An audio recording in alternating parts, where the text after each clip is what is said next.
Olá, alunos queridos. Hoje a gente vai fazer uma revisão acerca dos conteúdos relativos à hipertensão e diabetes. Lembrando que o nosso objetivo não é trazer novamente fisiopatogenia da hipertensão nem do diabetes, mas a gente vai pincelar algumas coisas que são importantes que vocês relembrem para introduzir algumas questões que geralmente não são muito trabalhadas quando são estudados esses dois conteúdos. Então, em hipertensão, a gente vai focar a manobra de Osler e em diabetes, a gente vai focar a avaliação do pé diabético. Provavelmente, eu vou ter que quebrar a aula, né, em algumas partes, e aí eu vou explicando para vocês como a gente vai trabalhar, tá bom? Então, agora eu vou compartilhar a tela com vocês. A aula já está postada e vamos lá. Eu acho muito interessante que todos façam consultas da sétima diretriz brasileira de cardiologia, que tem assuntos relativos à hipertensão arterial sistêmica, então é muito importante que vocês façam essa consulta. Eu deixei aqui o link, aproveitem para estudar por ela. Bom, gente, para começar, a hipertensão arterial sistêmica é uma doença extremamente comum, tem um índice muito alto de prevalência. Nós temos muita dificuldade de controlar a hipertensão, considerando a hipertensão uma doença crônica, porque nós ainda temos problemas no controle das doenças crônicas, por isso que a gente ainda tem altas taxas de morbimortalidade desse tipo de patologia. Tá? Então, é uma doença extremamente prevalente, prevalente no idoso, pessoas a partir de 60 anos tem uma alta incidência dessa patologia. Muitos brasileiros são portadores de internação. Coloquei alguns dados aqui para vocês. Tem alto índice de mortalidade, 7,6 milhões de mortes no ano de 2001. Em 2007, 308 mil mortes aproximadamente. Em 2009, nós tivemos 91.970 internações, o que custou muito caro para o governo brasileiro. Então, geralmente, é uma das doenças mais prevalentes que custam muito caro para o Brasil. Nós temos alta incidência, uma incidência maior da doença em homens, um pouco menor em mulheres, e também é mais prevalente em pessoas da raça negra. Coloquei aqui alguns dados para vocês, acho que é legal a gente falar sobre isso.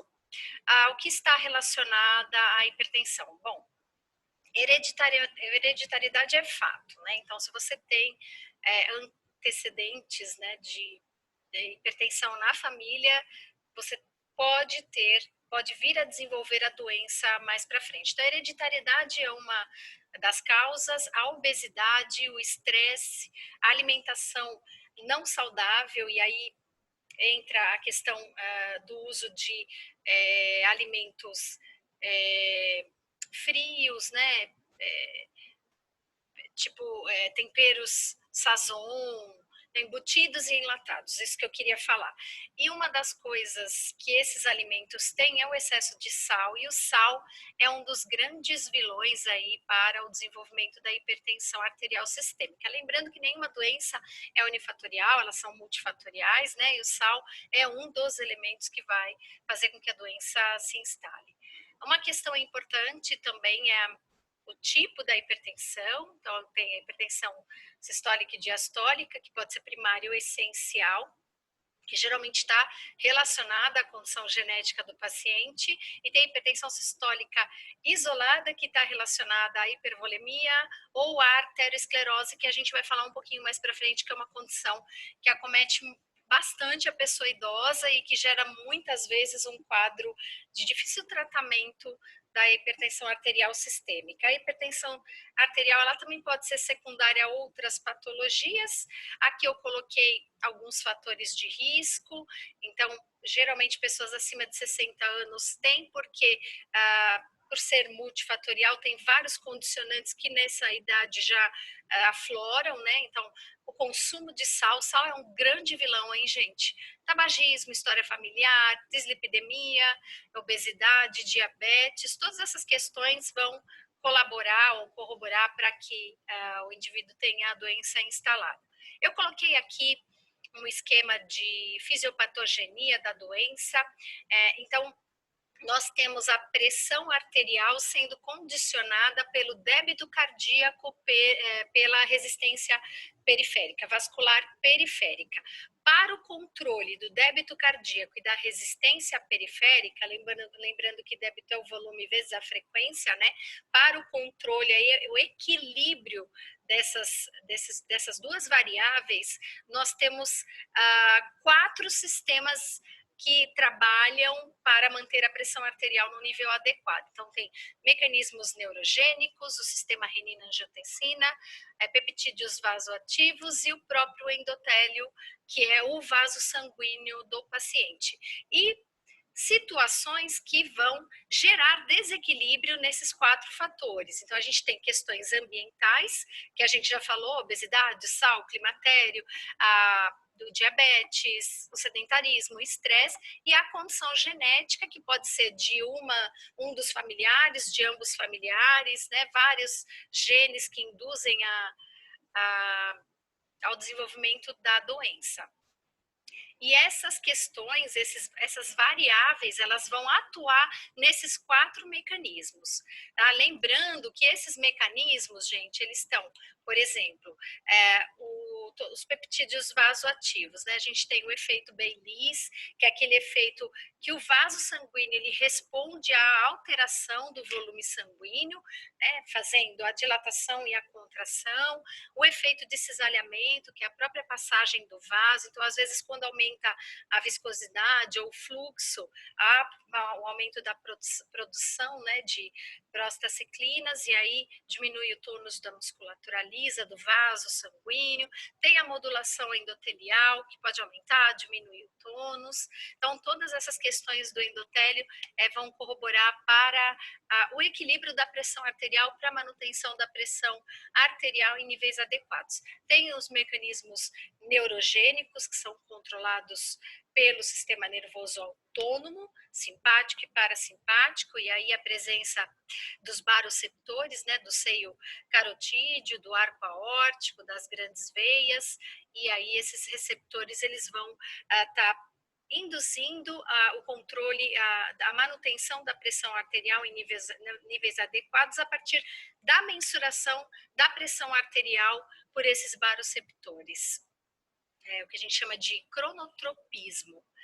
Outra questão importante aqui são os hormônios, as sininas, os peptídeos, que vão corroborar também para a manutenção do nível pressórico em valores adequados. Né? Então, a gente tem a vasopressina, a angiotensina, os androgênios, as catecolaminas e também a regulação renal pelo sistema renina-angiotensina, mas esse sistema está mais relacionado ao volume, né, sanguíneo. Então, a partir do líquido e também da bomba do sódio, há um controle aí de volume líquido, aumentando e diminuindo a pressão para mantê-la no nível de estabilidade, enquanto os outros fazem o mecanismo neurogênico, né, de controle da pressão arterial pela manutenção da pressão arterial nos vasos sanguíneos, e também no mecanismo endotelial e do controle aí pelos hormônios. Então, a gente tem toda essa questão atuando na manutenção da pressão arterial.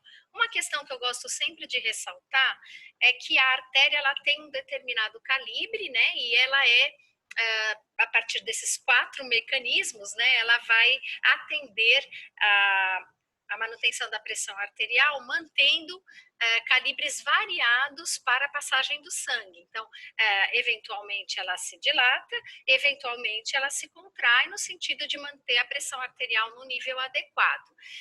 Mas, de qualquer maneira, ela tem um lumen, né, que ela ou uma luz, né, que é adequada para a manutenção desse nível pressórico de acordo com as variações que acontecem. Toda vez que há uma alteração, por exemplo, nesse endotélio, por uma arterioesclerose, que é o enrijecimento da artéria, por exemplo, ou que exista uma alteração de hormônios, de peptídeos por conta de estresse, essa luz ela vai se alterar a ponto de manter a pressão arterial aumentada, tá? Então é isso que a gente tem que pensar. Quanto mais estreita a artéria tiver, maior a resistência, maior a pressão arterial. É a mesma coisa que você está regando uma plantinha, né, e você quer que saia uma água mais com maior pressão, o que, que você faz? Você aperta a mangueira, não é? É igualzinho dentro dos nossos vasos sanguíneos. Uma relação assim meio tosca, mas é para que vocês entendam. Outra questão importante é a força do coração para o bombeamento desse sangue, né, que a gente chama de pressão máxima ou pressão sistólica. Isso aqui, gente, é tudo remember, hein?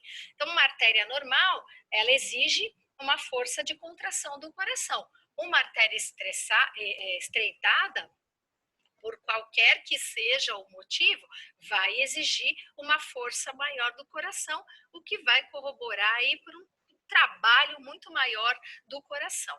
Tá? Então, aqui a gente vai entender que a pressão arterial, ela sempre vai depender do calibre, também do calibre da própria artéria. Artéria estreitada, mais esforço cardíaco, maior a pressão de ejeção desse sangue pelo coração, maior trabalho cardíaco. E aí você tem um aumento da pressão. Tá?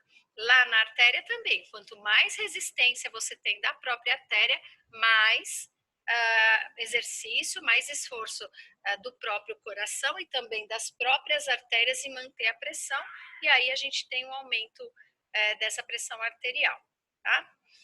Aqui eu coloquei para vocês um vídeo para que vocês vejam. Achei esse vídeo bem legal, por isso que eu coloquei aqui para vocês, para que vocês assistam e façam aí uma revisão de como se faz a medida de pressão arterial. A pessoa que faz esse vídeo é uma médica e ela explica a medida de pressão arterial invasiva e não invasiva, e da não invasiva ela explica a medida por um tempo, né? Mas vocês sabem que nós podemos fazer a medida da pressão arterial por um tempo e 2 tempos, e que o ideal mesmo, quando a gente tem tempo, é fazer em 2 tempos. Depois a gente pode conversar sobre isso no chat. E aí eu gostaria de chamar a atenção para vocês com relação à arteriosclerose e à pseudohipertensão. Mas a gente vai conversar sobre isso de maneira que eu possa mostrar para vocês. Eu queria poder compartilhar a minha tela aqui, uma outra tela com vocês, que mostra um desenhinho para que vocês não façam uma confusão com relação à arteriosclerose e à ateromatose. Ah, então vou mostrar aqui para vocês. Olha, nesse desenho aqui, a gente está vendo um vaso sanguíneo que ele tem o lúmen comprometido pela presença de gordura. Isso se chama ateromatose, é placa de ateroma igual a placa de gordura. Compromete o fluxo sanguíneo? Compromete. Mas geralmente isso está relacionado à existência de trombos e obstrução parcial e total do tecido que está posterior a esse evento.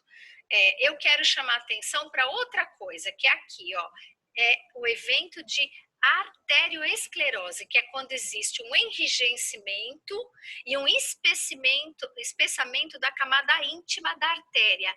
E o que acontece com isso? O endotélio não responde adequadamente à mudança, à variação do volume sanguíneo e da pressão arterial, ele é resistente, o que faz com que haja um aumento da pressão arterial e um difícil controle desta, justamente porque o vaso sanguíneo está enrijecido.